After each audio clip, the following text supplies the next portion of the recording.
네, 교회에 이어서 불교와 천주교 시설에서 집단 감염이 발생하고 있습니다. 예, 지금까지 불교와 천주교 시설에 대해서는 대면 행사가 금지되지 않았는데요. 서울시는 법회와 미사도 금지하는 방안을 정부에 건의하기로 했습니다. 신준명 기자입니다. 서울 영등포구에 있는 1년 정종 포교소입니다. 서울시에서 법인 허가가 나지 않은 불교 종파로 지난 5일 승려 1명이 확진 판정을 받은 뒤 현재까지 11명이 추가로 감염됐습니다. 방역당국은 이곳에서 지난달 29일부터 지난 1일까지 법회가 열린 사실을 파악하고 승려와 신도 등 참석자 300여 명을 자가격리 조치했습니다. 이와 함께 감염 경로를 추적하면서 추가 모임이 있었는지 식사를 함께 했는지도 확인하고 있습니다.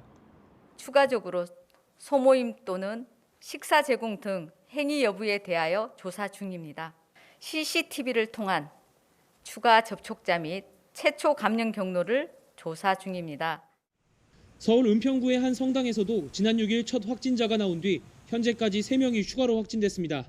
역학조사 결과 미사에 참석한 이후 교인끼리 다거와 식사 모임을 하면서 감염이 번진 것으로 드러났습니다.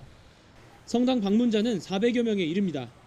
지난달 23일부터 정부가 수도권에 강화된 거리두기 조치를 시행하면서 집단 감염이 끊이지 않는 교회에 대해선 대면 예배와 모임 등을 금지했지만 다른 종교의 대면 활동은 막지 않았습니다.